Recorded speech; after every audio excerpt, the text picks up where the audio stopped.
Welcome back to the Industry Podcast.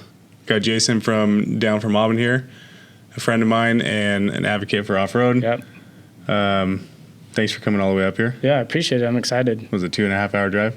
2 hours and 14 minutes. Supposed to be 2.5, but he brought the Prius. Yeah. I was getting 40 miles to the gallon. It's pretty good. We're actually starting a Prius meet soon, so. Dude, it's actually funny. Since I got it, I was like kind of scared to post about it. People are going to give me shit. Like, dude, I noticed from going from a Toyota Camry to the Prius, I was getting cut off. Like, people were way meaner to me, but like. Driving the Prius. Yeah, dude, it's like noticeably different. And so I like slowly started posting about it, and then I like start to find out like a lot of off-road people have a Prius. So it's kind of funny. It's like a little Prius gang when we see each other. Well, their off-road truck eats gas. Yeah. And then you have the complete opposite. Yep. I have a diesel that destroys the environment, so my Prius makes up for it. I don't necessarily agree with that, but that's what I tell mean, the Prius might destroy it worse. We don't know. Yeah, I think it does. The batteries. Yeah. Yeah, whatever, you know. So explain what you do. Explain what Down from Auburn is.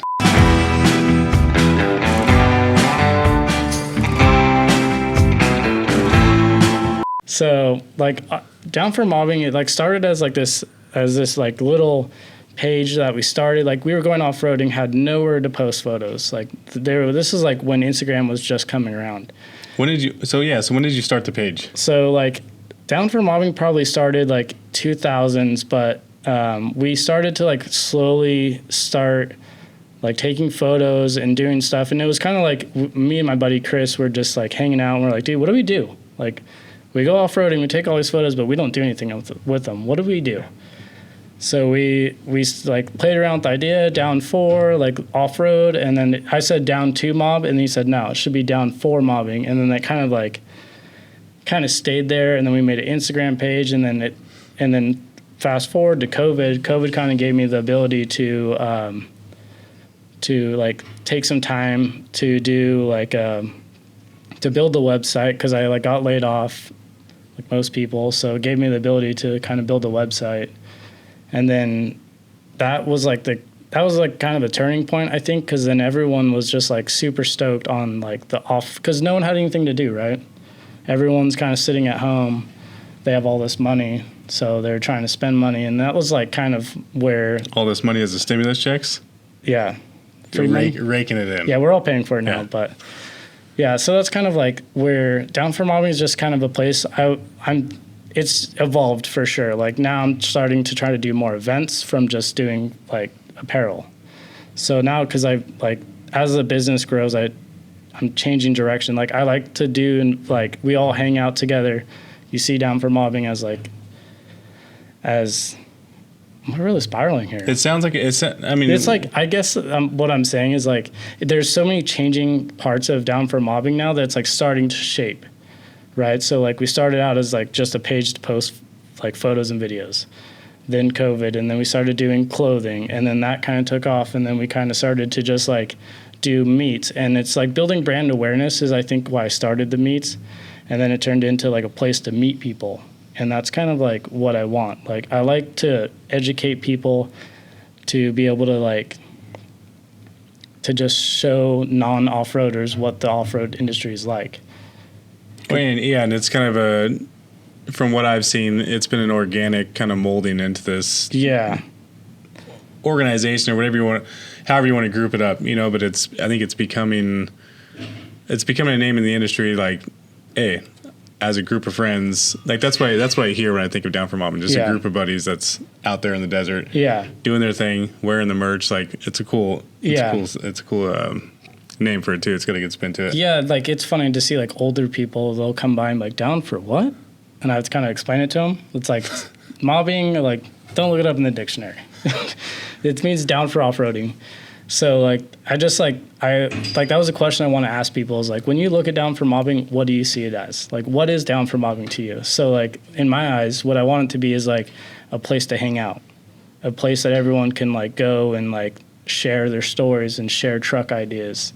So like Off-Road Social is kind of like a big thing. Like that's what I want. I want it to be like, hey, how'd you do that? We were looking at trucks, you know? Like, hey, I need to do that on my truck, but I don't know how to do that. And that's where you can kind of like get that information. So we got guys in the background working on trucks. Dude, I like it. He's down for mobbing out there by himself. Yeah. So you said early 2000s, roughly? Yeah. You started all this? 2013 is where it really was like set. Was Instagram the first social page you had for it? No, Facebook was the first social. I think we have like 3,000 followers. Do you do anything with Facebook anymore? No. It's like, I think things get like, they'll get shared from Instagram, and like I have all my clothing gets loaded there, but that's kind of it. Dude, Facebook is hard. Yeah, Facebook's to hard. Get like any engagement. Yeah, I would delete it, but like I can't because I have the business page. Yeah. And for marketplace, so. Oh, it's cool. How old are you? I am 32. Oh, we're the same age. Yeah. I think we figured that out before. Did we? Yeah. Yeah, I think the first time I heard about you, it was probably about a year ago. I think the first event that you put on. Somehow we got Prerunner connected on that one. Yeah, you filmed for us. Oh, yeah, that's right. Yeah. So I reached out to you. Yeah. He didn't reach out to me. No, but when I met you gave me a sick little keychain. Still have it. Oh, you still have that? Yeah, a little wooden one. Dude, those were rad. Yeah. Those are cool to like, stuff like that. I don't know, for the Dweezy side of it, I have a hard time charging for that stuff. I think like the stickers, dude, people were this last weekend. People I had no idea who they were would walk up to the booth and be like, "Hey, are you Wheezy?" I'm like, "It's Dweezy." They're like this old guy. He was probably like 60 or 70. Yeah. And he's like, "Yeah, can I get 2 stickers of the same sticker?" He's like, "I don't put anybody's stickers on my truck unless I could put one on each side." And to me, like, I can't charge for that. Yeah. You know what I mean? I'm like, "Yeah, dude, here's 4 of them, you know? Do what you got to do with them." Yeah. But at the same time, you have to figure out there's like a fine line between the business and pleasure side of it. And I think for Dweezy right now, for me, I want to get back to the pleasure side of it. Because I do this full time now. I'm not doing construction anymore. When I was doing construction, I really wanted to make money on Dweezy because it was something away from my normal day job. But now, like, I don't know, dude, I just want to enjoy helping out, and like my friend groups in the industry, like I want to grow together with all you guys, you know, and like if I could help you out, you help me out, like that's how, in my opinion, it should be. Yeah. I think it's hard nowadays with certain people that like you kind of get away from that whole friend side, like, hey, we're all in this together, and now you're a piece of business to me, you know, and I don't think I can do that. See, and that's like down for mobbing. I want to like be able to bring people back, because like I do see that. I see a lot of like, oh, I'm a clothing brand, you're a clothing brand, we can't be next to each other. Like, why not? Yeah. Like, people are gonna buy your brand or my brand based on their opinion. Yeah. They're not gonna like, oh, I can't buy both of them at the same time. No, it's for LSK. That's Dirt King to us, you know. Yeah. And I didn't even know they were going to be there this weekend, but I went directly up to them, like, just say what's up, you know. Like, I'm trying to get them on the podcast. So Greg's not there anymore. He was like their main guy. He was going to come on the podcast. I really wanted to do an LSK and Dirt King podcast. I think it would have done great, YouTube wise. But for the same reason, like, we're not out here to like put Dirt King down. Yeah. I know they like us. So, but then when you go to like the people at truck meets, it's very segregated. Like, screw LSK, screw Dirt King. Yeah. Like, why? We both make kind of similar product, you know? Yeah. And I just like, that's the thing that really bugs me. And I don't like, why is that necessary? Why can't we just all hang out? We're all in this together. We're all doing the same thing. So I don't see an issue with like. Yeah, it'd be different if it was like LSK UTV product against Dirt King truck product. Like, those are 2 different crowds, you know? And I think for LSK, we're trying to not purposely blend those together, but as product that we make both, you know? Yeah. And it was cool this weekend to see how many people came up to the Can-Am, not the truck. Yeah. Just to go look at a race UTV, you know? Yeah. That like, the whole Polaris, all that has like really brought the off-road market back up. Like, I feel like if you wanted to be an off-road, you had to have this expensive dirt bike, this expensive pre-run, this expensive rock crawler. But now it's like, you look down the street and your neighbor has a Can-Am and you're like, oh, I want that. And it's bolt in, everything bolts onto it. It's ready to go. You drive it, like, make one payment or do whatever credit. It's funny though, like some of those UTV people you see, you would never expect them to be in the desert, you know? And we were talking about that with Bent Motorsports when they were on the podcast, that exactly what you just said, that it's like revived financially the off-road industry, you know? Yeah, and that's where you really see the like, oh, screw the trucks or screw the razors. They're ruining this, they're ruining that. And it's like, that's like kind of hard. I get the way UTVs chop up trails. Yeah. But it is what build your truck better, you know? Yeah. So you can handle it better. Yep. Have someone tune it a little better. Yeah. Get rid of all that. So back on your Down for Mob and stuff. So you guys started your Instagram social media run in the mid 2000s. Yeah. I'm guessing like right when Instagram was starting, right? Yeah, it was like right when Instagram was starting, for sure. And it was like just two dumb kids in Morro Bay just trying to figure out what to do. You know, we were out of high school. We were just looking. I had an S10. We cut the back fenders off to be Prerunner. Go to a Prerunner shop. That's all you need to do. Yeah, dude, I was instantly a Prerunner. Yeah.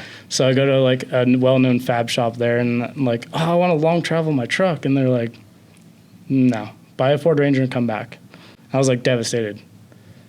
I was like hurt. So I was like, that encouraged me more. I'm like, I'm gonna go out and I'm gonna like smash this thing, the Sonoma like S10 in Pismo. I'm like, dude, I have like, if you dig in my like on my YouTube channel, way back, there's like a lot of footage of the S10. Well, Sonoma. I don't know if they're the same thing, but I think they're kind of the same. Sonoma's GMC, right? Yeah. So, but I mean, they're pretty much the same. Like you have the whole like Desert Dime people. And like those, like I liked that. That was cool. Like you're building a one-off thing. Yeah. So like that was like special, and that's what I wanted. But then that like when I learned more about off-roading and the prices of like building a truck, and I was like, well, it's a lot easier when you can go to a manufacturer and just buy a upper and lower kit, or buy a beam set off Facebook Marketplace for. Yeah, instead of having a fab shop. Yeah. Custom build everything for you. And that's kind of like where like the real off-road stuff started. And that's where like I started to I wanted to learn about the business of off-roading, and I wanted to post more, and like social media wasn't really a thing. So like. Isn't it crazy to see where it's grown to? Yeah. It's wild nowadays. And like 2013 is when like Poly Performance hit me up and like, I like what you're doing with your Instagram page. And like, that's really another stage of like Down for Mobbing. Cause like I learned a lot through that brand and like how the social media, cause they hired me as a social media person, and that kind of like helped me learn more about social media. And that's like where Down for Mobbing started becoming like, oh, okay, well, we're posting these photos, so let's go out to races. And let's film races. And so I'd take my Sonoma, and me and Chris would go out there and just like destroy a stock Sonoma in the desert. You were doing your own media outlet for like your own stuff? Yeah, but it wasn't serious. Like I was just having fun. I was just posting it and letting it go. And then Poly Performance saw it, and they're like, well, we need a social media person. So they hit me up, and I was like, didn't really want to do that as like a profession. I was like, well, why don't you pay Down for Mobbing? So that's kind of where like the next level, and it's like Down for Mobbing is like a clothing brand and a social media content creator. It's kind of where that was established. And is your buddy still involved?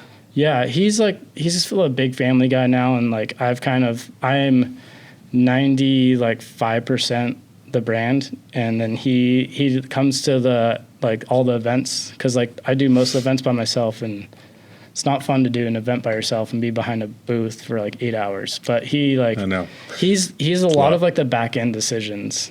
And like I mean, he did decide the name. Like I said Down 2 Mob, and he's like, no, it needs to be Down 4. It works better.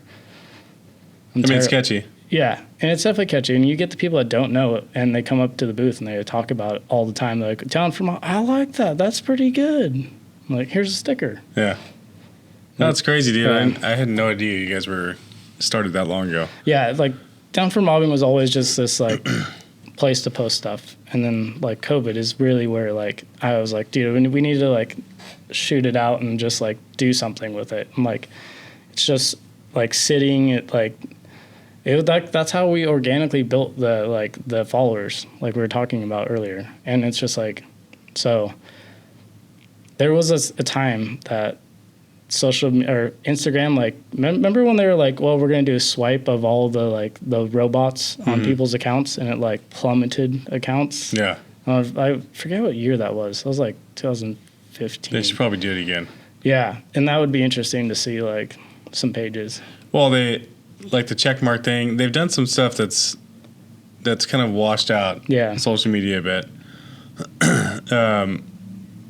Like I've seen blue check marks disappear off people's pages, so I think they're kind of over it. Like, yeah, and it sucks for those people that like worked really hard to get that check mark, and now it's like some kid. So Ruslan was talking about. Did you watch when he was?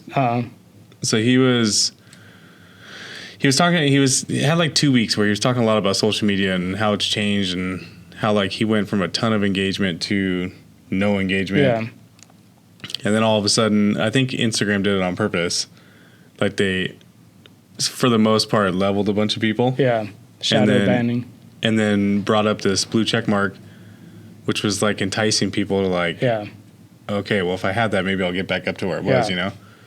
And I thought about it. I mean, there was like a couple of days where I'm like, oh, maybe it's not a bad idea. Yeah. But then I started seeing a bunch of friends, like all these people. I'm like, dude, there's no way. Yeah. And it kind of like ruined it because like back before that, it was like, dude, this blue check mark commented on your stuff or followed you. You're like, dude, that's cool. That like stokes you up a little bit. And now it's like all you see is blue check marks. Yeah, go click on a check mark and it's like 1,500 followers. Yeah. But like, do you think about Instagram business side? They made millions of dollars in one day. It's phenomenal what they did. Yeah. Money wise. I don't know. They put out a number. Somebody put out a number with how many check marks they got the first day. And it was dumb. Yeah. Like, but it helped them out, you know? I mean, that probably, like, that's a bunch of money they needed. Yeah. I think ultimately, like, content creators, people who are doing this for a living, making their money off of it, they're obviously still making their money. Yeah. A person with 1,500 followers and a blue check mark, they're obviously not making anything. Yeah. You know? So I think for me, like, where I had to decide what I was going to do was, like, staying true to myself, staying in a lane that I wanted, you know? And I think that's not worried about getting big, numbers-wise. I think society has made social media that way. Like, you have to have 20,000 followers or 50,000 followers. But lately, like, on my account, I think I have, like, 4,400 followers, somewhere around there. When I post something, I'll get, like, 60% engagement off my followers. Like, that's what I want, you know? Because that tells me that no matter where my number is in my followers, the people following me want to follow what I'm doing, you know, or they enjoy the content, whatever it is. I think the older I'm getting, like I could really care less about that anymore. Yeah. It's gotten me to a place where I can do this full time now. Yeah. And how much more could a person want, you know, who's in this field? Yeah. Like I'm making my paycheck off of media, off-roading. Like last season we did 24 seasons trips in the desert. Yeah. Like way too much. Yeah. You know, and like I had buddies who were like, dude, it must be nice. You're always in the desert. Yeah. No, it's not. Yeah. Like I wish I would have only done like 6 trips now. Yeah. You know? But it's still, I mean, you still find those times in those weekends you're out with your buddies. Like King and Hammers, dude. I didn't see you guys all weekend. Yeah. I was trying to get a hold of you guys. All American and SoCal, they had called me like 20 times. We could not. Yeah. Service was terrible. And then we all just happened to meet at the dune out there. Somehow we all knew. And that was like that down for mobbing group, dude. Like, we got out there and everybody was just like, dude, good to see you. Yeah. Let's jump trucks, you know? Yeah. And we were all just hanging out, shooting the shit. It was cool. Yeah, like, dude, one thing I like really have enjoyed about like doing vendor stuff and like going to shows is like it's building a community. And like some people like comment, they're like, dude, I'm sick of hearing community. I'm like, but that's like what I want. I want a community, an off-road community. Like when I go to events now, it's like people like hang out and talk to me, and that's fucking cool. But I mean, every industry has a community. Yeah. And they all have, I think, in it, mixed into them, you have the not so good communities, and then you have the good ones. And I like what you do. It seems like your events, like when Clean Desert's there, it's very, very family oriented. Yeah, and that's what we want. Like I could bring my kids to that and not even think about anything. You know. And that's like the good thing about the brewery, because like I think one thing I should probably say more when I talk about it is like the brewery's all ages, but you must be 21 to drink.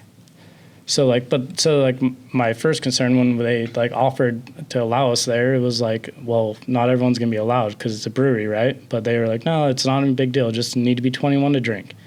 So that like opened another door to more people can come. Yeah. Do they just do like a X system, or how do they? I assume it's gonna just like IDs. Like they're gonna pour beer, and they said something about doing like wristbands. So that's still in the works. Gotta figure that out. I think that one's gonna be really fun, dude. Yeah. It's a different vibe too.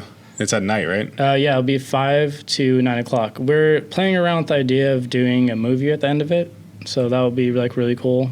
So we're gonna do a movie raffle. There's gonna be vendors, trucks on display. There's gonna be a food truck, but it's gonna be in the front, so it won't be in the. I mean, it's all in the same building. You just have to go to the front door. What's the date of this one? That's gonna be September 2nd. So September 2nd at AleSmith Brewery. AleSmith? Yeah, AleSmith Brewery in Miramar. Miramar. Yeah, San Diego. So you're going to make us do the long drive down. I was thinking about it on the way here. I was like, damn, this guy drives pretty far to the desert. Well, it's not bad if I leave from my house. Yeah. And if we go to Johnson Valley, it's close. Yeah, and Barstow's right up the hill. I've done a couple trips to Glamis from here. That's dumb. Yeah. Dude, I'm not. Glamis is a far drive anyways. Yeah. But we went last year on Halloween with SoCal Eric, and it made me never want to go to Glamis. That was my second time going. It made me never want to go. Yeah, again. I think that was my first time. I went that same year that you went. That Last was my year? first. Yeah, that was my first year there. Was that when SoCal had his old like Tundra? No. Oh no, so it was the year before I went. Okay. That was the year before. That was the year after I went. Last year when we did, he had just finished Vivian. Oh, okay. It wasn't obviously in the stage it is now. Yeah. But that was like his reveal. You know those videos on my Instagram of him like, I have like surf music and he's going through the dunes? That was that trip. Okay. But on Halloween, dude, he was right next to Sand Highway, where the drag's right there. Yeah. There had to have been like 3,000 to 4,000 UTVs. Yep. Just going. It was utter chaos, dude. It's not like there's no like relaxing in that. Oh. I can't do it. We were supposed to spend the night that night.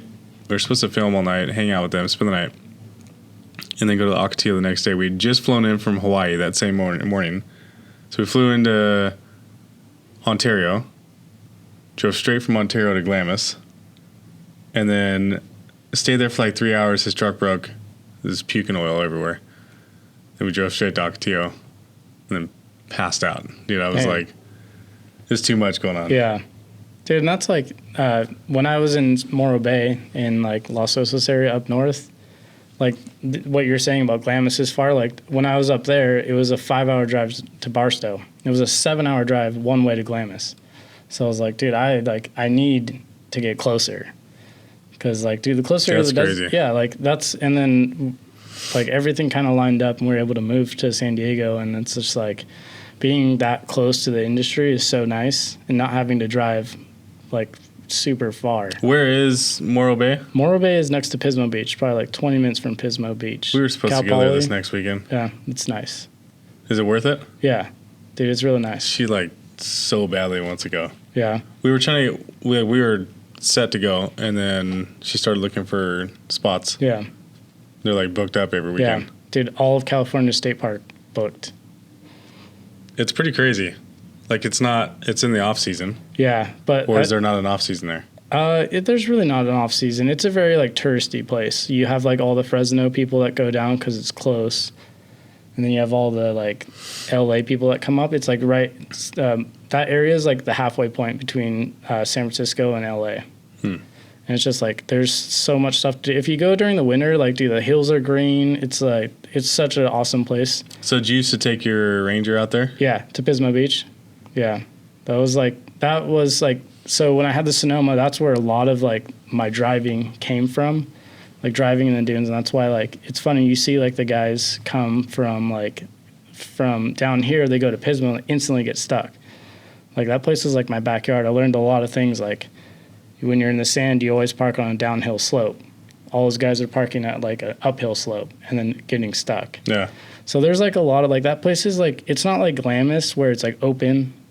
Glamis has its own things where it's really soft. But like Pismo, you have to be very careful. There's a lot of witch eyes. There's a lot of like holes come out of nowhere. There's fences everywhere. So you like. Is the sand different there? It's a little more hard packed. Because the moisture. Yeah. Like you're probably better off riding a dirt bike without a paddle there versus Glamis. Never ridden a dirt bike in sand. But I assume Glamis is like soft. Do you ride at all? No. I've ridden a 400, I don't even know what it was. It was like 400 Suzuki. I don't really know what it was, but it was like, I drove it in first gear and I almost died and I was like, I rode it. Yeah. But like, that was that. Like, I've ridden a lot of 50s, like a lot of 125s or 120s. Like, I've ridden a lot of little bikes. Never been on like a big dirt bike. My buddy Chris, like every time I see him, he just like tries to get me on his bike. Yeah, they're fun. Yeah, I don't know. I rode a Harley around the street, and it was like, dude, this thing is like heavy. There's a lot of weight between my legs, but like a dirt bike's a lot lighter. I feel like a Harley, I commuted for like 2 years on a bike, and I feel like Harleys, they ride like a car. Like they kind of just do what you tell them to, and you're not worried about like falling on the dirt. You know? No, I grew up riding. That was like my main thing. Yeah. She rides, obviously, but it's hard, dude. The older I'm getting, the more I'm enjoying being inside of a cab. You got the air conditioning, you got music on. Dude, the older you get, or with age comes cage? Yeah, with age comes a cage. But I'm also not ready to give up my... Yeah. I think once I get like a fully built truck, like the Ram, the goal eventually would be to cage that back half head and beam it. Once that thing's done, I probably will rarely be on a bike. I don't know. Yeah. But it's still fun, though. You can definitely explore a lot more on a bike. Did you race dirt bike? No. I just always rode desert, and we used to do a lot of, up in like Gorman. Yeah. A lot of like mountain riding up there, single track. This is something I did with my dad growing up. That's cool.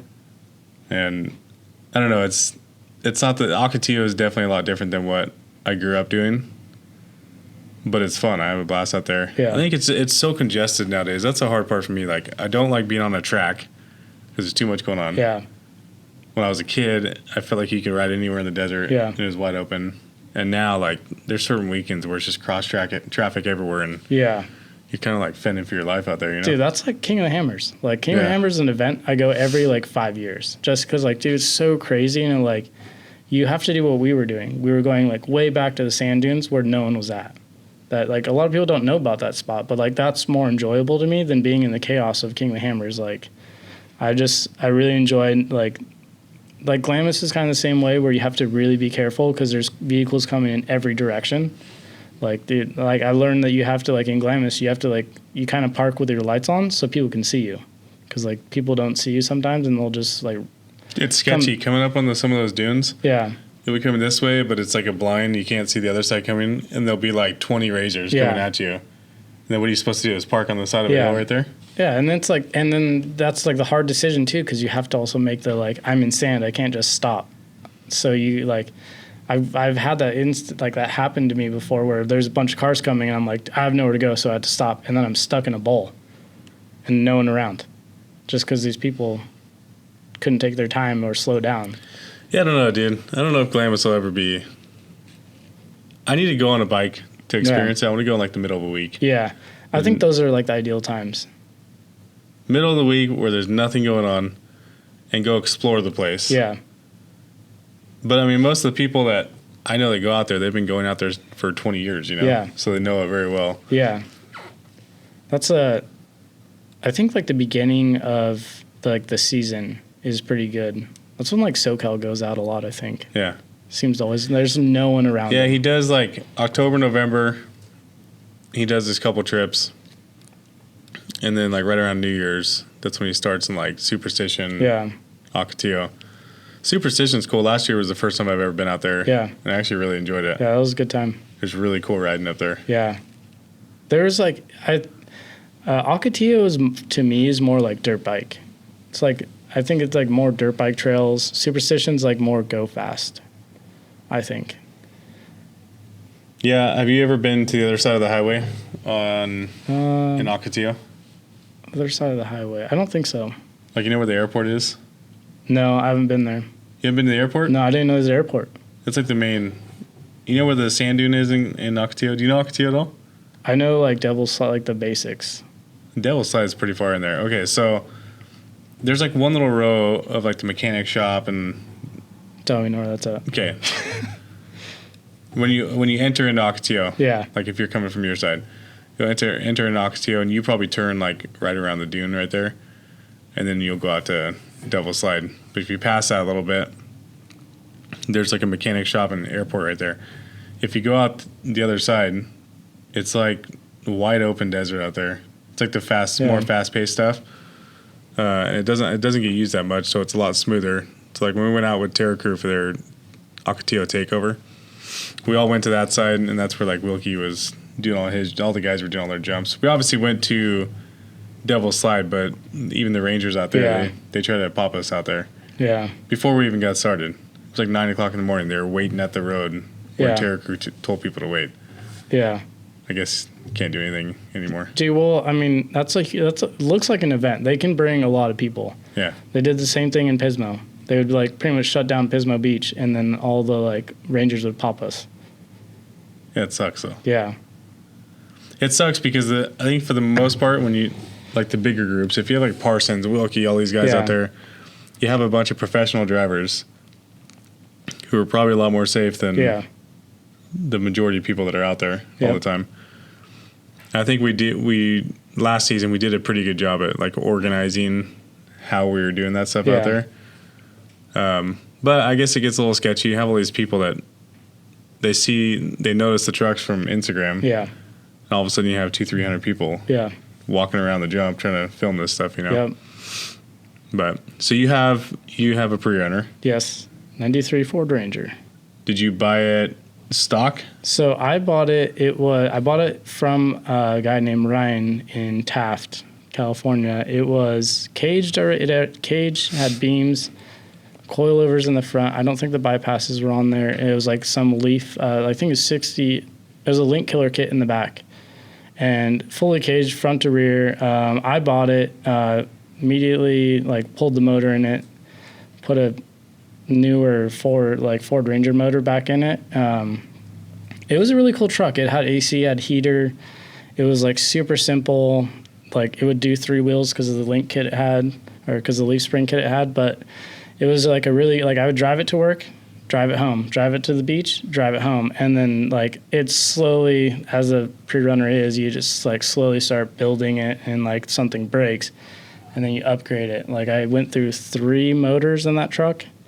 So did it have an LS when you started? No, it had a Ford Ranger like 4.0 like blown out motor. Just the standard. Dude, it was pretty bad. Like when I bought it, it was very blown out. So like the first thing we did, we drove it around, overheated, and then like we instantly pulled the motor out. And then another guy that lived near us had a motor he just took out to give to us. He was like getting rid of it, gonna throw it away, because he was doing LS swap. So we took it, and then we put the 4.0 into the truck, and just like I drove it a couple more years like that, and then it just like it was like overbuilt, underpowered. Had like all the suspension travel, but had, what is it, like 120 horsepower? Yeah. I went through like 4 transmissions. That was cool. Learned how to build like 5-speed transmission. The whole drivetrain was incorrect. It was very sloppy, yeah. Yeah. But like the Ryan is a good fabricator. It had a lot of Baker Fab parts on it. And then I just like slowly, the older I got, the like more comfortable I got in the truck. And then I just started like, at some point I just had to start upgrading it. And working at Poly Performance, I was able to get better deals on shocks, and I bought coilovers, bypasses, and kind of was able to upgrade that way. So it's the same shock package you have now? Yes. Yeah.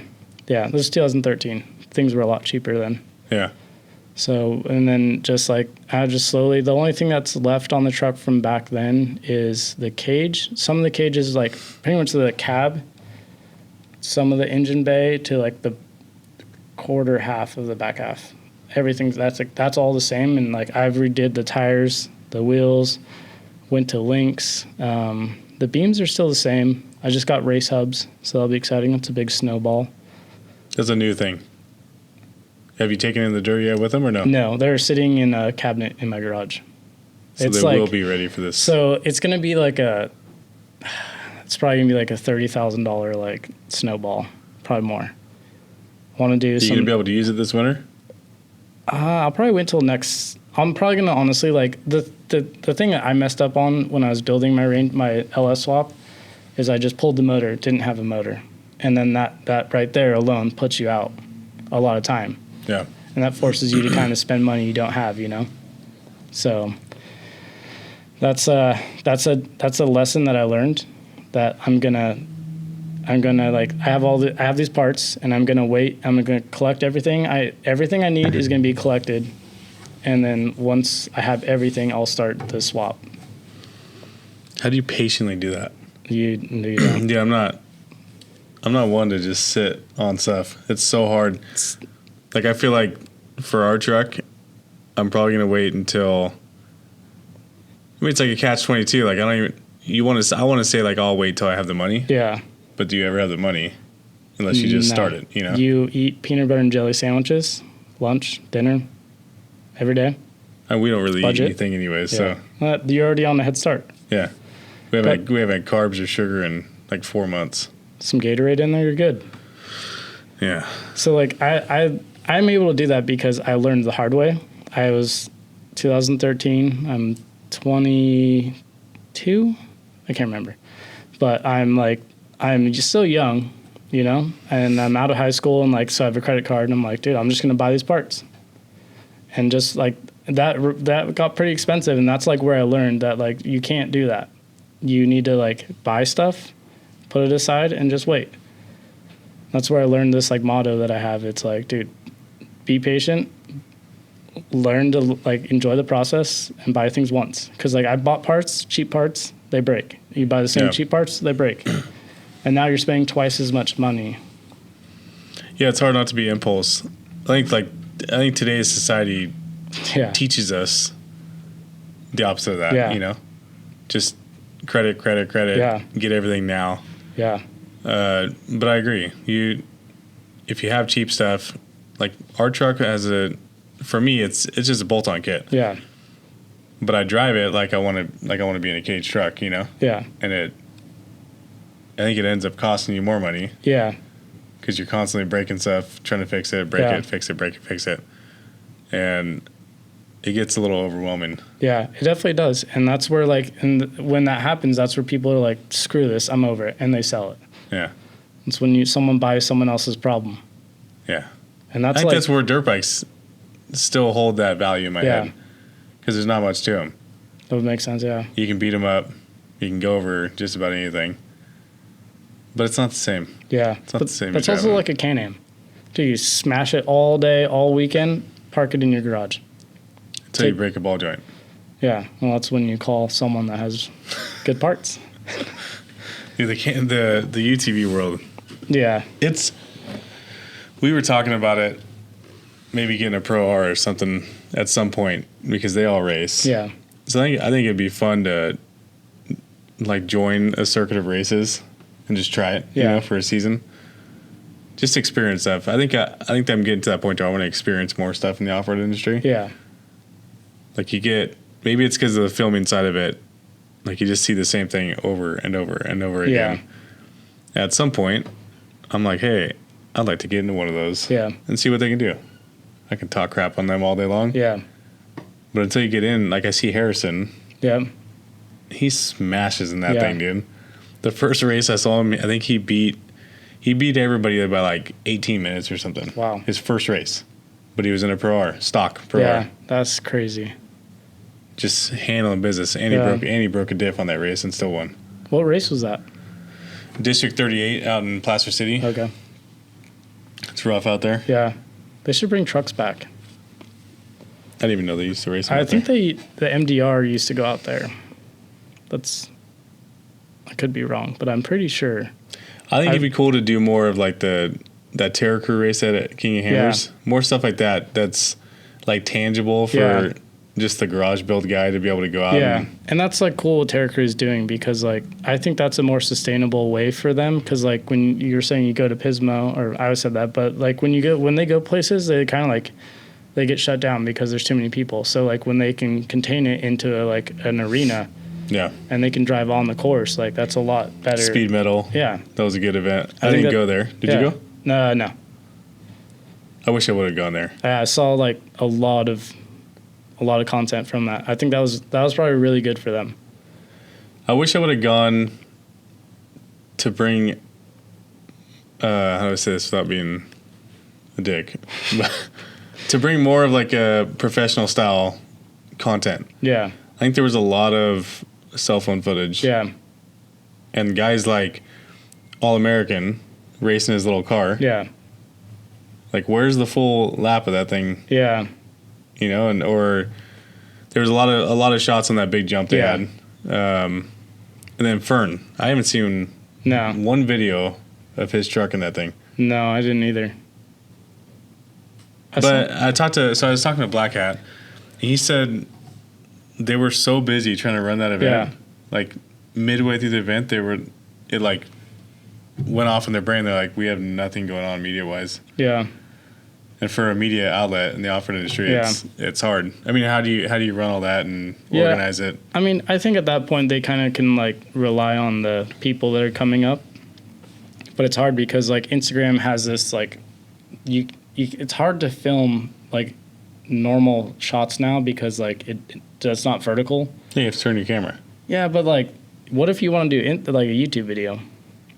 Like, it's just like I understand you can do it, but like I've struggled with that because like I want to shoot YouTube videos, but then when you convert, you have to blow it up, and then you're missing half the shot. But yeah, it depends on the camera. So that camera, I can film in horizontal. Yeah, that would make. But then if I want to cut it for Instagram, it'll cut it where it needs to be. I mean, you still lose like some of the outside. Yeah. But like our Sonys, the smaller cameras, you have to like zoom in to get it to that spot, and then you lose all your quality. Yeah, and that's where I've tried to just like work on centering. I mean, you should always center your shots, but like sometimes you're like running trying to film something. But sometimes it's cool to have like that thirds look and have like, if there's sick landscape in the background, have the truck over here, you know? Dude, and then you just do like reframe your keying to like slide the clip over if it needs to go over. So that's just something I've learned. Did you watch the Urban Assault? Yes. Did. Bro, that drift shot? Yeah. Probably the sickest shot I think I've ever seen. Yeah. Like, vehicles don't need to be in the air all the time for the cinematography side of it, but the way he was like going around Wilkie as Wilkie was coming this way. Yeah. And then getting all the sound effects of the dirt. Yeah. I was tripping on that shot, dude. Yeah. Dude, that was a really cool thing to watch for sure. Like, stuff like that is big for the industry. Yeah, it's good for Wilkie. Yeah. He said somewhere, like I think it was one of his posts. He said, last time I tried to do this, I ended up in jail. Yeah. Like, it's cool to see him with a director and a whole team to put together like a movie for that, you know? Yeah. And he did it in a place that's like there's so much off-roading down there. Yeah. So it's really cool. And then like just to show, like, I think that stokes that community down there. And dude, the videos of some of their faces, like they get so excited seeing. Dude, they get excited over stickers. Yeah. I couldn't imagine like their excitement over that vehicle. Let alone seeing a purple bug going flying through the air, you know? Something their parents grew up driving, you know, a little tiny bug. Blown up, supersized. We were talking about trying to premiere that at the Off-Road Social. It'd be cool. Yeah. Do that and the Baja Bug, the movie. Yeah, I think it'd be really cool. I'd stay for the movie. I think it'd be... I really like that event Terra Crew did out in Temecula, right? Yeah, it was in Temecula. I like how it was... Like, you do your first part of the event, hang out with the vendors, get food, whatever, look at trucks, and then like a movie in the park style at the end, you know? Yeah. And like so I reached out to them and like, hey, you guys want to like, I don't want to take, you guys are doing this same thing. I don't want to take that. So I asked them to like, do you guys want to sponsor the movie at the end of the day or end of the night? So hopefully they'll take that over. What was the response? I haven't got a response yet. They said they'll talk about it in the meeting, but I feel like I'm trying not to step on toes. You know, Yeah. I don't want to copy ideas. I want to copy paste stuff. So, well, I think in our industry, I think there's plenty of room for everybody. Yeah.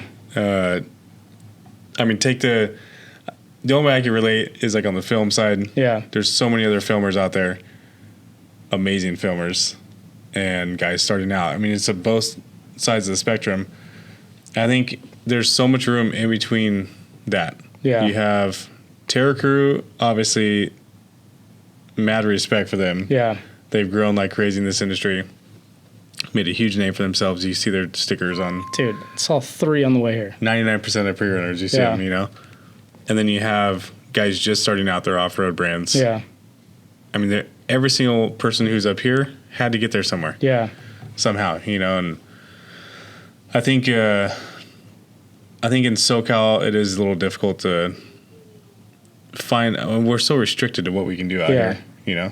Yeah, it's getting worse too. And I think what you're doing right now, going to like the private locations, getting in places where it can be an organized spot. You're also advertising for a brewery, getting their name out there. Like I've never heard of them until now. Yeah. And just making it known that it doesn't have to be, the off-road side doesn't have to be just, if you have a pre-runner, you're allowed to do this, you know? And like if there's families at the brewery that night, they can be like, oh, this is actually pretty cool, you know? Yeah, and that's kind of like, I think it was called like Prerunners and Brew at first, and then it kind of like, I was like, that's going to be too small of a crowd. I want to invite everybody. So Off-Road Social made the most sense. And then they're also going to rebrand a beer for us for the night. That's pretty cool. Yeah. Like, and the thing is it Down for Mobbing beer, or is it I think Off-Road Social? We're going to do Down for Mobbing Ale or something. Be sick with that logo on the back. Yeah. We're doing a new logo. It's being sketched as we speak. It's still in the works. We're going to do Who does your artwork? I have a few different people. I have a person in Morro Bay, a lady. She does a lot of like the Hot Wheel stuff, which is cool. And then like actual Hot Wheels? Yeah. That's and cool. she just like got job back like doing their design sketch stuff. So we have that, and then I do about like 60% of the art. So, and then we use a person online that does it too. So kind of just you do artwork too? Yeah, we do graphic design stuff. I don't like to do it, but I will do it. Like for myself, I'll do it. So like. So don't get you jobs? Yeah, probably will just. I'm gonna have a couple people who don't have a budget for like a branding company. Yeah, dude. Honestly, I'm probably gonna like if you're small budget but you want something, Fiverr.com. So Down for Mobbing graphic design, he's open now. Yeah. You know who you are. Yep, that's me. Dude, graphic design, it's hard. Dude, it's a lot of work. And the worst part is about like, so when you do the design and then 7 years go by and the person's like, hey, I want to redo this. What? Well, 7 years ago. All right, I can redo it. I have the files, no problem. But like, I'm going to have to charge you. And they're like, you keep files for that long? Yeah. Dude, I have such a hard time. I have little cards and just put them in a drawer. Yeah. I struggled. I've done, in the last 2 years, I've done over 20 terabytes of editing. And it gets a little confusing. Yeah. With where stuff is. Yeah. Today, I was working on an install video that I started like 2 months ago. Just 2 months. Yeah. Like you think it'd be easy. I have like my installed dump video folders. Took me like 45 minutes to figure out where I put those things. Man, that's crazy. 7 years. I'd lose my mind if I had. And that's what kind of like pulled me away from doing it. Like I'll do it, but it's just like you have to understand if you're going to come back 7 years, I'm going to have to charge you. Yeah. And people would have issues with that. And it's just like, dude, it is what it is. Like if I will help you. I want to help you. But and prices in 7 years changed too. Dude, well, it's also like, so giving prices is the hardest part. Like, dude, $250 blows people's minds. Like, what? I have to do that? But like, they don't understand the time that goes into it. Dude, the companies I have worked with are like $750 to $1,500. Yeah. To brand a logo. Yeah. And that's like one or two designs. Yeah. It's expensive. So the first design we ever did, we had someone else do it, and it was $400 for a shirt design. For a shirt design? Yeah. That's expensive. That's a lot of money. And like we were just starting out, and it's like, that's when I was like, all right, I need to start doing my own stuff here. Like I can do it, but it's just like certain, like it was like, dude, the like details in the artwork was like amazing. You do it on Adobe Illustrator? Yeah, Illustrator or Photoshop, or like sometimes if it's small, I'll do it on Photoshop, and then I'll just put it on this Illustrator, and then I'll convert it. But like a lot of it's on Illustrator. Illustrator's hard. It is really hard, but like Poly Performance, like they're like, hey, I'm gonna bring you on. You do you. Watch you. Whatever it takes, learn it. Yeah. So that really was awesome. I have it now. I got it because this may sound dumb, but this is how we learn stuff. Yeah. We had our LSK X Travel stickers made. Yeah. And we needed, so Black Hat got me the logo, a vector file of the logo.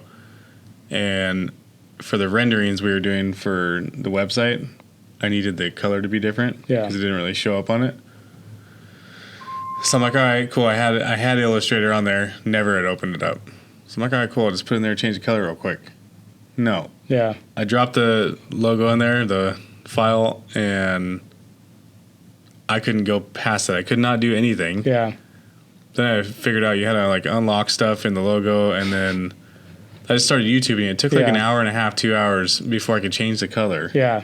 And now I don't remember. You have how to I like did it. retrace it, and then it like it splits it into different layers. Yeah. And it's like funny because like you can go on YouTube and how to Photoshop this or how to there's so much Photoshop tutorials, but like Illustrator's hard. There's not very good. It's like self-learned stuff. Yeah. Then I'll watch like my dirt bike graphic guy when I was doing all the Dweezy graphics. I'll be at his shop and he'll be like, "Oh, did you want to make those adjustments? We'll just do it right now." Yeah. I go in there and he's just like, key command, give me key command, give me command. He's just doing all this stuff and shortcuts. it's crazy to watch those guys work on that stuff. Yeah, and that's like awesome. That's why it costs so much. Like, dude, and that's like video editing. You're paying for experience. Yeah, you're paying for someone's like experience and the time they put in to learn that craft. Like, but that's another part that sucks is like there's kids that are young and hungry and they want to learn and do this and they'll undercut you. And that makes they're good. And they're good. Yeah. Yeah, and that's kind of like that's another thing that's hard. Like video editing, like how much time do you spend editing? Like how much time do you spend filming versus editing? If I do like say a 1 hour session, between sifting and editing, it's probably like 3 to 4 hours. Yeah, people think you just like hit record and then upload it, and you had to drive to the shoot, drive home. Yep. And then going through all the footage, like photography. There's days where I love just taking pictures. Yeah. Because you kind of know which pictures you took that were good. Yeah. And it's quick to sift through. Whereas video, if I'm filming something I try and do my clips like 10 to 15 seconds. Yeah. So I'm not sifting through like a 2-minute video. Yeah. But still, like the Off-Road Expo, when we were filming those demos. Yeah. Like going through all that stuff, it was hours of footage to figure out what was even usable, what looked good. Yeah. Huh? Hi, we'll see you later, dude. All right, everything is closed at the Yeah, you can say bye to the camera now that you're on it. Oh. Javin says bye. Later, guys. Everything's locked up. Just gotta set the alarm. Yeah, don't set it. I'll set it. Okay. All right, dude. Everyone else is gone. Later.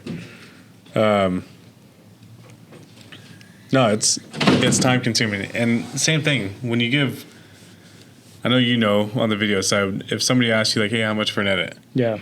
If you say anything over $50, they raise an eyebrow. Yep. I'm like, bro, $50 doesn't even get me there. Yeah. And that's why I at some point in time here, I've like decided that I want to keep my off-road filming for the time being, just for fun. That way there's no obligation. I can go to whatever event I want to, and I'm not obligated to give that footage to anybody at any time. Because it's hard. You come here to work, you go film a whole weekend. When do you have time to sit through that footage? Yeah. You gotta go work a whole day. I get home at 7 o'clock at night, and that gives me 2 hours before I'm wiped out. Yeah. To eat dinner, do the normal stuff at night, and like the next day, somebody will text you and be like, "Hey, dude, you done with the edit yet?" Yeah. No, I haven't even looked at it yet, actually. You know? Yeah. Like I'm burnt out. Yep.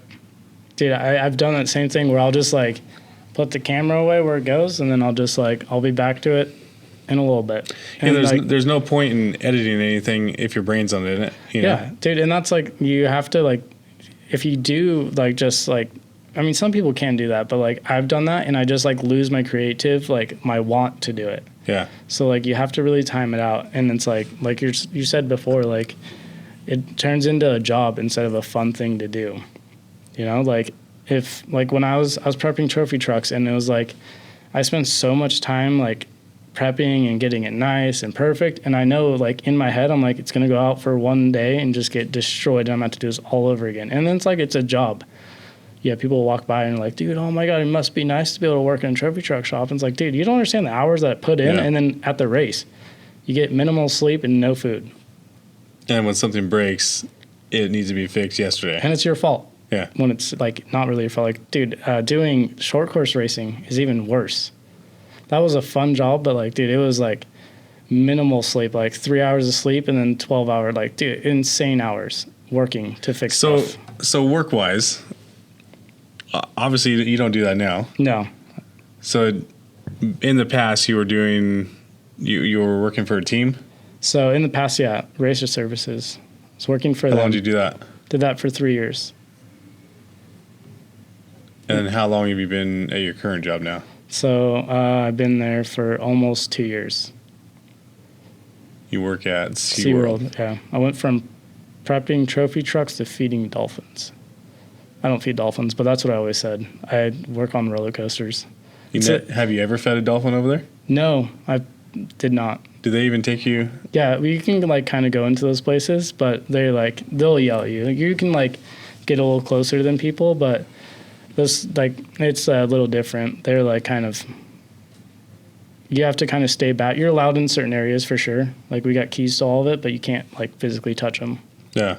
So you do maintenance on roller coasters? Yeah. Yep. Fix roller coasters, build them, tear them down. Sounds like the scariest job on earth. Well, it's really not like, so you think about it, it's not far from trophy trucks. Just there's like little different. Because I'll go on a trophy truck, but I will not go on a roller coaster. But you're also like, you're prepping it for two people's life. You're doing nut and bolt check. You're like pulling stuff apart, cleaning it, sealing it up, putting it back together, torque striping it. Like it's just all the same thing. And then, but going for trophy truck, I'm going to like 32 people instead of just 2. So like some of it does fall over, like the checking bolts. We do a lot of like state paperwork. So we have to like every morning we go through and like do state checks, sign our name on it, turn it over to the public, and then we'll wait for calls, and if they break down, we'll go out there and like try to fix them. If we can't, we'll like red tag them. Do you work a certain amount of hours a day there? It's a regular 9 to 5. Well, we work like 8-hour shifts. We have there's 52 guys there. And you check every nut and bolt. Every nut and bolt. You're like checking torque stripe. You're checking fluids. You're like a lot of hydraulic stuff, PLC programming. That's crazy. It's a very cool job. You don't go to school to learn it for sure. How'd you even get a job doing that? We were trying to move to San Diego, and I was applying at it. Like I was on Indeed, applying for jobs, and then like SeaWorld hit me up, and I was like, dude, I'm not feeding dolphins. Didn't even look at it. And I was like, all right, all these other options kind of fell through. So then I was like, opened it up. I was like, dude, it's a mechanic job. All right. And I looked at it and I was like, oh, they pay actually pretty good. So then like that snowballed into getting to San Diego. Like everything kind of like fell into place perfectly. Do you have to ride the rides? Every day.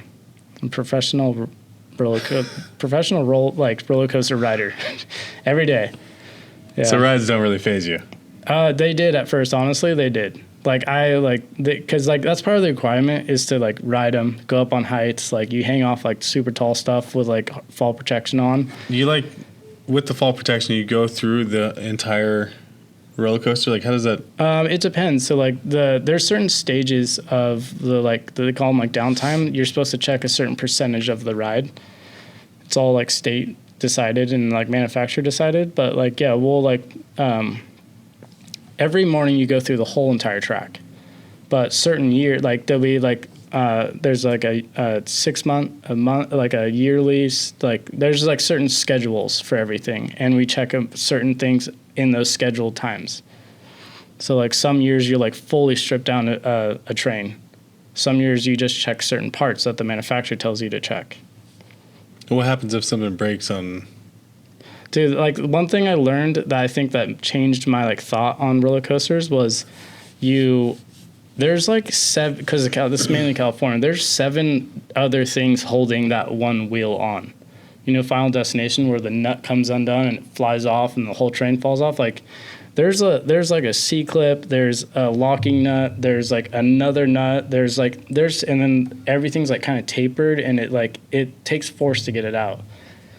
So like there's so much safety in the way of that happening that it rarely happens. You're saying from one of those, but it does happen. That's like a lot of that's like outside of California. Like there's the roller coaster that just broke the pole. It was all over social media. Yeah. But like, dude, inspections like that we do every day because it's California, and there's like annuals where we hire someone to come in and do those inspections. But if you if you stopped that video and you looked at it, like there's a pole and then the train comes like this. There's so much pushing force on that, like, and there's nothing really bracing from the back end. So like that's gonna happen. That's like a manufacturer design. Yeah, it's wild. Yeah, there's just like, I don't know, it's a really cool job for sure. Sounds like it, dude. Yeah, and I get to work right on the ocean. Yeah, I guess when you're out there, you see everything, right? Fiesta Island, I can see it all. Yeah, that's pretty cool. So what happens on the weekends when stuff's going on there? Is there a different crew that... Yeah, we have like 2 crews. We have like 3 crews technically. There's a night crew. There's the the half shift, and then there's like, so it's a Sunday, Monday, there's off, and then there's Friday, Saturday off. So it's 2 different crews working 2 different times. So like Friday, Saturday, the one crew's alone, and then we come in when they're taking their days off. So it's split up. If that makes any sense. You enjoy that more than the trophy truck stuff? It's nice. It's like a more steady, for sure. It's more of like a job that, I definitely enjoy it. Like I wake up and I'm like, I'm gonna go fix some roller coasters. Trophy trucks is like, dude, it just turned into like, it pulled me away from loving off-road. Like I hated working on my truck. Well, I honestly don't know any mechanic that works for a team. Yeah. Or have met a mechanic that works for a team, whether it's moto, off-road, that's like super pumped on their job. Dude, because like it's something you love, and now you're turning to hate it. Yeah, and then when they go down to like Baja, yeah, like your life's destroyed while you're down there, you know? Yeah, you're not sleeping, you're not eating. And then the pay is not, unfortunately. A lot of teams are like, when you're out in the pits, a lot of those are like, they're volunteers. They get like their like travel expense reimbursed, but for the most part, they're not in the shop day to day working. I think a lot of the teams trying to afford all that. Yeah. Just trying to afford to get the truck on the track. Yeah. Is a lot in itself, you know. And people think that like because you build like a bunch of trophy trucks that the owners have money, and it's not true. There's so much overhead and expense that comes along with that. Yeah, we'll get to experience all that. Yeah. We'll see. I don't know exactly what we're doing with the 6100, but for sure, they want to race Baja. Yeah. They want to just experience racing it, but I think away from Baja, I think it'd be great brand exposure. Yeah. To wrap that like the Silverado. Yeah. Something like that, and go take it out to the Terra Crew meets. Go and do stuff where you can just go jump double slide a few times. Yeah. And get an LSK truck in front of cameras. Yeah. That's all over social media, you know? And I think it'll help us out for people to look at us and be like, oh man, they can build a trophy truck, you know? Yeah. And if they can build a trophy truck that works, then I wonder what their truck kits are like, you know? But so I wanted to talk about Clean Desert. You seem like you're pretty close with Clean Desert and their organization. Yeah, because it goes back to what I like about off-roading. Like there's a part that's a part of the like going to the desert that has to be done that no one wants to do. No one wants to pick up trash, you know? Yeah. So like it was really cool of them to like take that on and do that. Like that's a big job that's not easy. Like getting dumpsters delivered, getting all these people out there to do that. Dude, it's wild how much trash is out in the desert. Yeah. I mean, you have Dirt Life Media doing the same thing. Yeah. He's nuts. He was in here, but to be out in the middle of the desert by himself, Yeah. picking up nails with a magnet. Yeah. That's the one that's he goes to Glamis? Who's the person that does that in Glamis? Dylan, Dirt Life Media. Okay, yeah, same. But he wasn't planning on being there all winter. He was planning on going out there for a little bit, picking up some. Did you see the pile he picked up after the season? Like, that's all underneath our dirt that we're driving over. Our kids are falling on. Like, people walking barefoot all over. It's terrible what our deserts look like. Yeah, and it's crazy to think how many pallets I burned before. I told that to Dylan when he was on the podcast. Like, it's not something you think about. No. You're like, oh, pallets make a good fire. Yeah. But then it all turns to ash, and the ash covers the nails, so you're not really paying attention to it, you know? Because no one tells you that, though. No one's telling you, like, hey, pick up. You're just going out there to have bonfire, stay warm, hang out with friends. No one's, like, putting that information, like, hey, you need to clean up all your nails. So, like, that's where, like, people like him are helping. Bringing awareness to bringing awareness to it. Yeah, like you're saying, like, if I go out with the kids or just family, like, enjoying a bonfire. Yeah. You're not doing anything wrong. No. But then you're leaving a pile of mess behind. Yeah. And that kid doesn't know that because his parents aren't telling him that or doing it. No, I think it's great for Clean Desert, and like to do the Clean Desert events. There's a ton of kids out there. Like, that's the generation that needs to be aware of this stuff. Yeah. So as they're getting older, hopefully that's getting passed down to. Yeah, and I think it is. And it's like, it's honestly a slow, like, it's slow, but like it's at least someone's doing it. You know, it's like you see all these like things about off-road areas getting shut down and everyone's just posting about it, but no one's actually doing anything. Yeah. And that's where like fundraising is like really important, and that's where they need the most help. I think it's easy for anybody to sit on social media. Yeah. And give an opinion left or right, whatever it is. Yeah. But like you said, like actually getting out, like I'm not gonna lie, the Clean Desert events, it always lands on a weekend where I'm like, dude, I don't want to go out there. You know? Just because it's a couple hour drive for a couple hours. But every time you get out there, you're like, all right, this is why we do it, you know? Yeah. It's the community that's there are the people that actually give a shit about what we're doing, you know? Yeah, and then it's like you tell stories. It's like such a cool thing because you could tell stories like, dude, look what I got. Like, this is like, there's a boat in the middle of the desert. Like, like there's so much stuff out there. It's insane. Like, and most of it's not even from the off-road people. Yeah. No, it's just people dumping their trash out there. Yeah. So that's why like we brought Clean Desert in, is because we want him to like kind of like help spread the word, you know? Like, he's already doing a great job on his own. But I feel like that was where we could try to like be a little different and help. Like, I think it's spawned some more like trash pickup groups. You know, like we did the Fast Lab UTV trash pickup in Dove. Clean Desert went out to that one. But I'm starting to see like more just small pop up groups that are like, hey, let's go clean the desert here, you know? And I think ultimately for Clean Desert, like we were talking about it, I don't think he's ever gonna be this ginormous organization that's just cleaning up everything. But the more awareness there is, the more like little plants of people that are going to come up and be like, hey, we'll help out. And Dove, like, I would have never thought of Dove. Yeah. Dove Springs, I've never been there. That was the first time. It's rad there, by the way. Dude, I've been there once and I like blew off both my mirrors because all the trails are so small. Yeah, but the scenery is amazing. The Joshua Tree, it's seriously cool. Yeah. I mean, I had to stop. I got to a stopping point because there was like a 75-mile hill climb in front of me. Yeah. And all the UTVs like went up there. Yeah. But like that place for a dirt bike, we want to go back out there because you can ride up to the pine trees. In the wintertime, you can ride up to the snow. It's just a different world than we get down here, you know? That's actually the first spot I like actually drove my truck when I LS swapped it and did all the upgrades. It was the first place I like tested. That's cool. Yeah, it was cool. I was with a bunch of like Razor people, but it was like still like when the sun sets and it's like, dude, like just through the, I don't know, all the dust. It's like seriously, like you're saying, a different scenery. It was like really cool, but it was really narrow for what I had. But it's still super fun because like I was wide enough. I was over all the like the razor stuff, so it wasn't like super chattery. Yeah, it was cool. No, I think it's a cool spot. I'd like to go out there with just the truck and 2 bikes. Yeah. Just like a date weekend or something with her to go up there and just explore the area. But I think Ocotillo, obviously, we're always going to be there. Yeah. But it is nice to see different scenery. We want to go to like Utah. Yeah. Go experience some like new. Dude, Moab. Yeah. Moab's freaking amazing. Have you taken the truck out there? Or? No. When I worked for Poly Performance, we did Easter Jeep every year. And it was like, dude, just the most amazing views I've ever seen.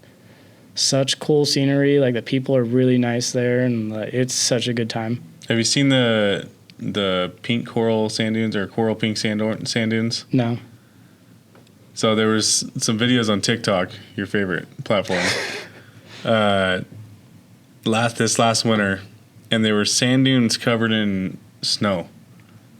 And these Jeeps were like trailing through the dunes. Yeah. It looked like Glamis, but it was pure white. Dude. I didn't see that. So sick. That is cool. Like immediately, I'm like, dude, we gotta get pre-runners out there. Yeah. Can you imagine pre-runners ripping in snow, dude? Yeah. But like purposeful. So we had an idea. We talked about it for like a month and a half. SoCal Eric, All American, to go up to Mammoth, and do like just a shred through Mammoth with both their trucks. Yeah. And it was right before they got hammered for like 4 months of snow. So by the time it was coming around and we were talking about it, they already had the spots that we had picked out because I had some buddies who lived up there. So we had like done all this work to figure out where we're going to do all this stuff. And all those spots had like 15 feet of snow in them. Obviously, you can't do anything with that, you know. And then it didn't melt. It was just 15 feet of snow for months. Damn. And then all of a sudden I saw that on TikTok. I'm like, dude, that's another idea to go out there. We can go visit those areas where like Ken Block did that shot up on the ridge, you know? That was like a couple hours away from those dunes. But I don't know. I think it'd be fun this season to for a bunch of us, a couple of these groups, you guys, Clean Desert, like it'd be sick to venture out a little bit. Yeah. And get away from SoCal. Dude, there's a perfect place to like put that information and find it. Badlands Good Times Forum. Yeah. Dude, they're doing Cedar, I think it's Cedar Hill, somewhere in Arizona, Cedar something. But it's like all like lava rock. It's black, like sand looking stuff. Mm-hmm. It's in the pines. You ever seen that? No. Dude, it's so cool. But didn't they posted your last event? Isn't that where I posted all the pictures in? Their forum? Yeah. Yeah, you have to go to their website and then through the website. They made a reel out of all my pictures. Dude, and they make a lot of content. Yeah. They're really good at that, creating a lot of content. But that's like cool. Like that brings back like, I don't know if you ever like Desert Rangers. Yeah. Dude, that's like all the same stuff. So it's like all of us Desert Ranger guys lost it. Like we lost that like site, so we had nowhere else to go. So it's cool that something like that is coming back. Yeah. It's cool like little brands like that are like, they're reconnecting the industry, you know? Yeah, well, I mean, it goes through phases. Yeah.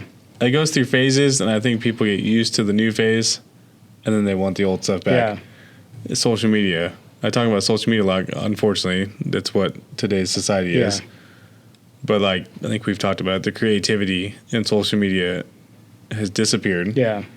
I think at some point here in the near future, I think people are going to want that again. Yeah. You know? Because you're just looking at some shitty iPhone clips all the time. Yeah. And for a time being, like, that stuff was blowing up. Yeah. And it was really hard on the creative side because you're like, dude, I'm putting hours into this and getting 50 likes. Yeah. This guy has some shaky iPhone footage and he's getting 1,000 likes, you know? But at some point, like, society can't get that dumbed down. No, you know? It has to go back at some point. That's what, like, Instagram is creating that, though, because Instagram's new thing is like, oh, the algorithm works better if you create the whole clip in the app. They want you to use their app. Yeah, but like you can't do all those like secret effects that you can do on like DaVinci Pro and like Premiere. DaVinci Pro. That hurt? Yeah. That hurt a little bit? I can use Adobe Illustrator than DaVinci Pro, you know? Dude, but Adobe freezes and I like lose projects. And most people use Adobe and then they have to go into After Effects to get these other little secret sauce stuff. There's so much stuff you can make. I agree. But there's so much stuff you can make in Adobe. Yeah. It's a little bit more work. Yeah. To get somewhat similar effects. Do I have After Effects? That stuff's so hard. Yeah. Dude, but DaVinci Pro puts that all in one place and you drag and drop it. You know who's really good at After Effects is Evil Penguin. Yeah. That guy, props to Evil Kalen. You do a good job, dude. Yeah. Like, I'll ask him, I'll be like, hey, dude, how do I get this effect? And he's like, you just do this, and this. Yeah, so easy like, for him. I'm like, yeah, no, I'm Dude, good. First time I met him was in SoCal's truck. Nervous, sweating, terrified. We were doing that. Oh, when freaking Team West launched his truck 300 feet? Like, wait, broke his truck. He broke his truck. Drove it out of there like that, and then came back. And didn't even launched it. Dude, didn't even run it. He just straight, just went for it. So he was like at 88 miles an hour or something. Yeah. Yeah, just completely to flat. Gnarly. Yeah. No, I know. Kalen was, I think that was a big moment for him. Yeah. To get in that truck. But it was hot. Because he's he's getting I see him a lot, and he's in the dirt, a lot of dirt bike stuff, right? So then he's you've really helped pull him in. So I came from the dirt bike side too, and the dirt bike stuff's fun to shoot. Yeah. It's a lot. I mean, I can go to 3 different tracks within 20 minutes of my house. Yeah. And it's easy to get content. Yeah. But there's zero money involved with it. Yeah. And for whatever reason, you're filming a lot of guys who are 17 and under. Yeah. They do not push your name at all. But SoCal Eric, if it's a half decent edit, he'll collab with you. Yeah. You know? And boom, there's 4,000 likes on your page. Yeah. Bunch of follows. So I've been trying to get him involved with it. And also, dude, I've been very blessed to have decently quickly the network I have in the industry. And I don't ever care to keep that to myself. If I could take a buddy, first off, it's nice to have multiple cameras. Second, if I can take you, boom, you're there. Go talk to these guys, get their numbers. You took me to the, you guys, we camped. That was the same time. You invited me out. We hung out. I met Evil Penguin there. That was New Year's, wasn't it? All your guys were there camping. It was around New Year's in Plaster City. Yeah. Oh yeah. You pulled up to our campsite. Superstition? Yeah, Superstition. Yeah. Yeah, then we went up and met with SoCal and then took off with everybody. See, I think that kind of stuff's cool. Like you're saying, you can kind of bring people with you that want to get into the sport. Dude, that's really important to me. Yeah. I'd rather do that than sell you a shirt. I'd rather build that relationship than sell a shirt. It's just that's just more important to me, and that's where I see people at events and dude, we hang out and we talk forever. And that's so cool to build a community like that. That's how it should be. Yeah, it should be. And then it's so cool, Kalen, Evil Penguin, to see him later on. I'll see him post something, or he'll text me and be like, dude, I'm shooting with Wilkie this weekend. Dude, that's so sick. Yeah.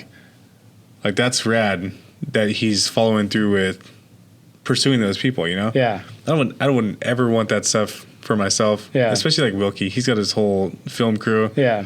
For me, when I get to film around him, it's just a added bonus for that weekend, you know?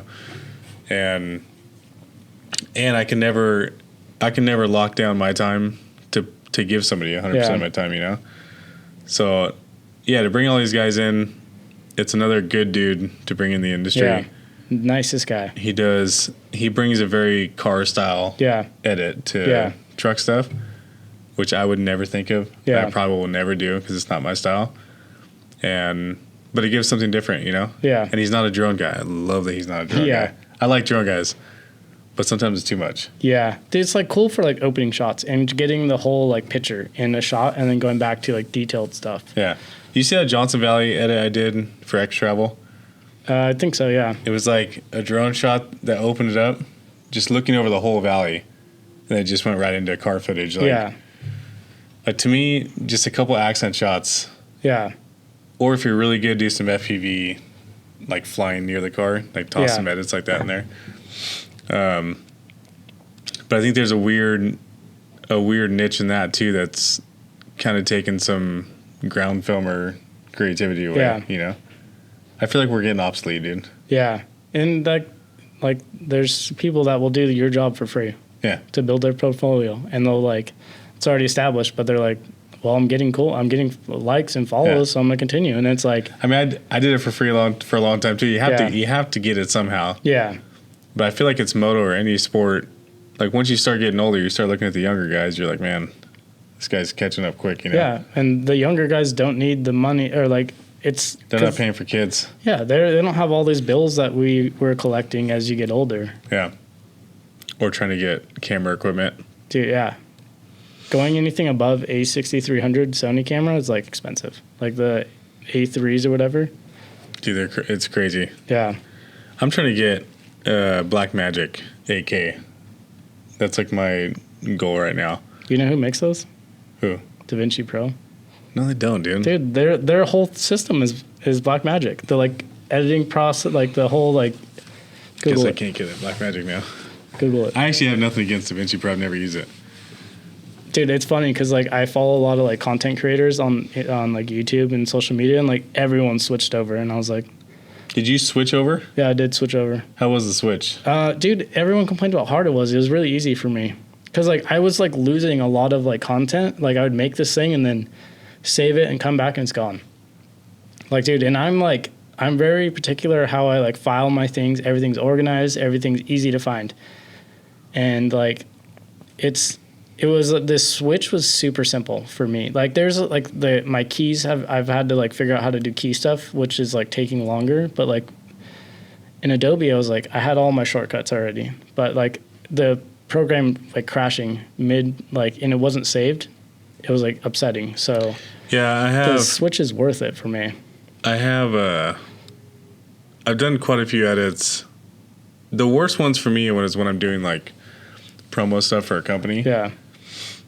And the first shot of editing to me is always the best shot. Like that first run, if I put like 4 or 5 hours into something, usually it's a banger. And I had one for Rocket Exhaust. Have you ever heard of them? No. They're a moto exhaust company. Went out to Arizona, met them for the first time. Super rad family. They let us stay in their home and filmed all this promo stuff.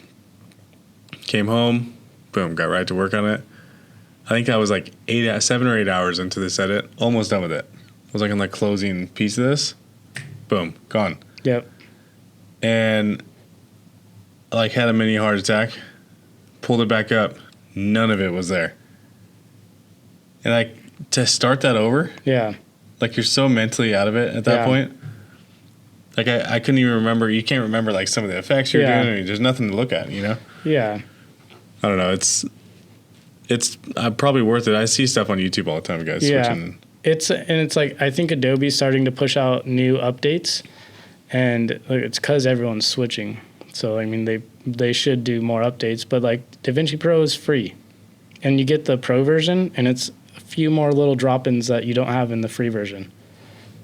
So like it's free. It's free. So I can just download it and try it out. Grab the laptop. Let's do it. I'll have to try it out one of these days.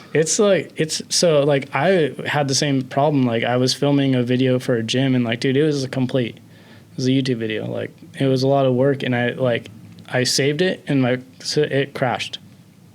I lost everything, and it was like, dude, that was where I was like, I can't do this again. Like I've already lost so many different. Like most of the things I lost were reels. So it wasn't that big of a deal. It's like a couple clips, but like, dude, this YouTube video was like long, and it was like voiceovers, and there was like graphic to it, and like that was like my ultimate push away from it. I'll have to try it out. It's easy, and there's like so many tutorials that if you like need to figure anything out, so it's good. I like it. Or Final Cut.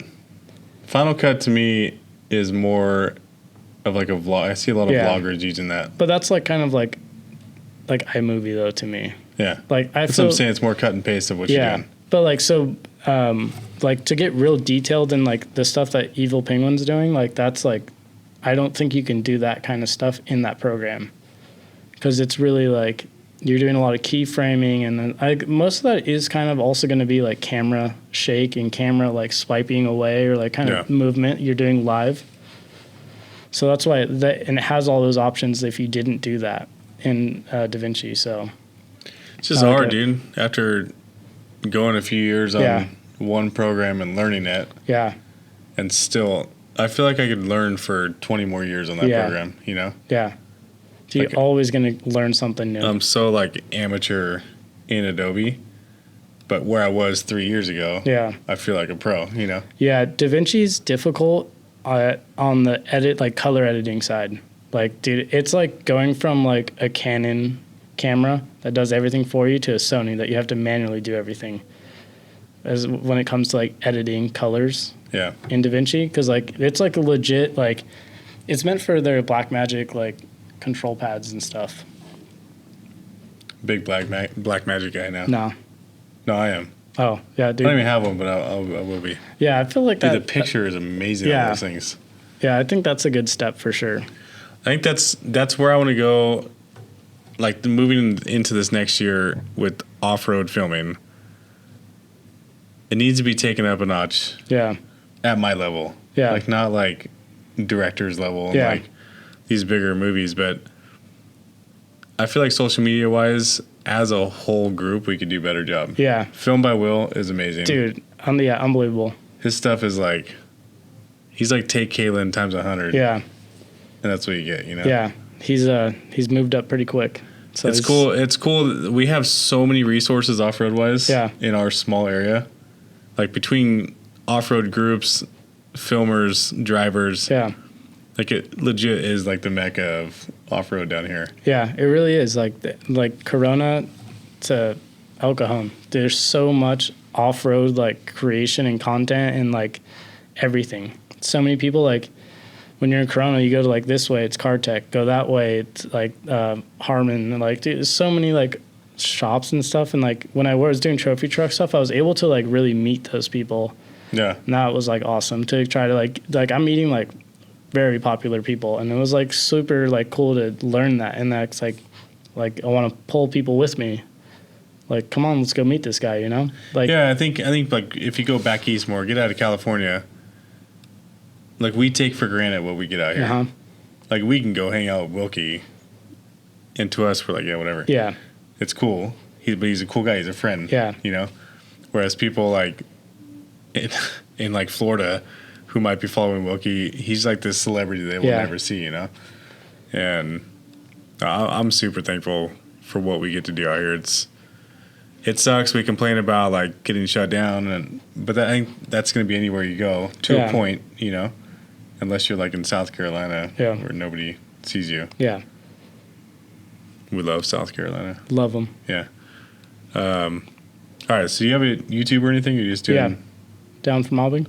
YouTube. What do you put on there? I put a lot of like how-to videos is going to be what I do. Is like that's actually where I started. Like during COVID, I was just like, I'm putting an LS motor in this. I might as well film it. I can do video editing. I'll just like post a camera up and do it. Like don't go watch them. They're kind of hard to watch. I'm gonna watch a little it. Cringy. Yeah. And like, dude, this is like I'm good on behind the camera, but facing the camera, it's like I don't know how to talk. I forget how to speak English. You seem like you've been good today. Yeah. You froze up one time. Yeah. Yeah, I did. But we moved on. It's not going to get edited out. These are one shot. Sick. Is this live? You should do these live. I actually thought about that this morning, and then I quickly shut that down. People are going to see. You should do the little loading brain sign above me. Yeah. No, I can't. Dude, it's hard enough. It's hard enough editing myself. Yeah. Listening to yourself so hard. For 8 hours or whatever long it takes you to edit. Yeah, I've gotten quicker at them. Like I know now, I just have to do the intro, and then do our like interlude intro, and then right into the start, and then I go to the end of it. Just cut that piece out where I froze, and start from there. Yeah, we'll put like a video of you or something right there. Yeah, just jump in your truck. Like so, like my video editing stuff is like that's where like. That's different to me because like I can film something on my YouTube channel and I'm like, oh, I'm stuttering or I'm saying and a lot, and I could just cut that out, splice it up. You never hear it. Stuff like this is like That's probably why I froze, because like I'm listening to myself talk, and that's where you start stumbling. And like being in front of the camera was like when I was doing my YouTube stuff starting out, that was hard for me. Being facing the camera and just like trying to say words that I don't have on a script that I don't know. So like that was like the biggest hurdle for me. Your brain shuts off. Yeah. And then it's like listening to myself speak. Like if you've been to my events, you don't see me on the microphone. We did last time. Yeah, but I was like holding my breath. Yeah. But like, so like I started doing a lot of like how-to videos, and then people were like, started realizing like, then people are gonna start copying what I'm doing, and like I'm fine with that, but like maybe there's a better way. So I changed my like videos to like, this is how I'm gonna do it. Yeah. And like that kind of led into like dealing with other like brands and stuff, and kind of like, hey, I'm building this truck and let's feature this part. And they're like, yeah, let's do it. And like partner up with people. So that was like kind of like the start of my YouTube stuff. So, and then like that on top of like how-to videos, Chris and I would go out to the desert, and I like to say we're like the fastest media team in Mojave. I mean, you have like Tuba and them, but that's somewhere else. So, but like, drive my Ranger across the desert to like, I'm following like Robert's off-road, like he's racing and I'm trying to get from this point to this point as fast as I can. And this is where like giving people a price to film them is hard, because now I'm gas, food, camping, blasting my truck across the desert to get this 1 minute shot of you flying by. Yeah. It's hard. So like that's kind of like our YouTube channel is just like me doing install videos, reviews, and doing like race highlights, stuff like that. And it's just Down for Mobbing. Yeah. Okay. Head over to Down for Mobbin's. I call you Mobbin. It's hard for me to say Down for Mobbing. Yeah. I mean, a lot of people say it different ways. The Down for Mobbing's YouTube channel. Mobbing. And then Instagram. And is that, you said you have your Facebook, but you don't really use it? Yeah, the Facebook's DFM Media, and then everything else is Down for Mobbing. Cool. And then your event in September. Yeah, the Off-Road Social. Head over to that. It's going to be a cool event. And you're still figuring out some details on it, or is it all? It's pretty much lined up for the most part. We're looking into doing a movie, so we're waiting to see if they want to like do that part. But we're still doing a raffle. We're going to probably donate to Friends of Oceano Dunes for that raffle. Food, beers are going to be supplied by the vendor, by Alesmith Brewing. And then there's plenty of parking, trailers, trucks. If you want to be a vendor, you have to register online. We're not collecting. You just get your spot locked down. And then same with like, so trucks, displaying your truck, being a vendor, you have to go online, downformobbing.com, and you click on the little event page, and then you could fill out the form there. Okay. I still have to do that. Yeah. The space isn't small, but we're going to kind of limit it because we want to try to display a bunch of vehicles in there. So yeah. I suggest like just getting your name on it, and then that'll kind of hold you in place, and then we'll collect the money closer to the event. Cool. Yeah. Well, I appreciate you coming up here. This was a good time. We'll have to do more. I'd like to do maybe every 6 to 8 months, kind of recycle some of this as people are like growing or as different things are happening in the industry. But ultimately just to have a spot that we can, off-road guys can talk. Yeah. And kind of get to know each other a little bit more. I have an idea. What's up? What if you did a live podcast during the event? I've thought about it. That would be cool. For other events. Yeah. I think it'd be cool to, depending on who's there, but if you can get a couple, maybe even just go through the vendors. Yeah. Like you guys did at Fiesta. Kind of talk to people. Yeah, but not so cringy. No, I liked it. It was good. I liked it. Yeah, the video is like almost up to 25,000 views right now. Dude, it's good. That's what people want to see. Something different. I want to see that. Oh, I have a bunch more. Head over to my TikTok. Yes. On TikTok. I'm dropping singles. I'm dropping a bunch of the small ones there. Yeah. Because TikTok attention span's about 2 seconds. Yeah. So if you drop the whole thing, nobody watches it. Yeah. No, but she wants to do. We're gonna do that at the Sands show and the expo. Yeah. Just walk up to random people. Yeah. Just trying to find something different, dude. Yeah. We were talking about like the creativity and when stuff becomes a job, it's very hard to mentally tell yourself to not let yourself go over that Yeah. threshold, you know? And I found myself there was a couple months here where I let it become a job for myself. Yeah. And I think you forget, like, what I used to do for work, 16 years of construction, hated every minute of that. So beat up, body hurts. And now, like, I'm in a shop, get to play with my camera, Yeah. get to edit. But there was a short stint where, like, comedy went out of my brain. Yeah. Could not think of anything funny. And I think in the industry in general, coming up with something different that we can start doing just to make people laugh. Yeah. You know, people like to laugh. Yeah. No matter what. I think it's fun. So we'll see what happens in the future. But I think that it may not be a bad idea. We can either do like the dumb question thing or set up we can bring this table and set up a little podcast. Yeah, I think it'd be cool. It like gives some like where you're trying to. That's what I'm trying to like. I want to have things for people to do other than a raffle and a movie. Like down South Motorsports, we're talking about doing like a shock demo, like how to, kind of it live in person. Mm-hmm. So that'd be cool. And then you give the opportunity to people to talk on a microphone. Maybe we could do like a 5-minute timer. Type thing. Yeah, I think that'd be cool. Just like make them rattle off for 5 minutes. Yeah. And make it very interactive. put a sign there that says "Don't freeze." Yeah, changed my mind. Yeah, I think it's cool. Yeah. All right, dude. Well, thank you. Yeah, appreciate it. We'll see you guys next time.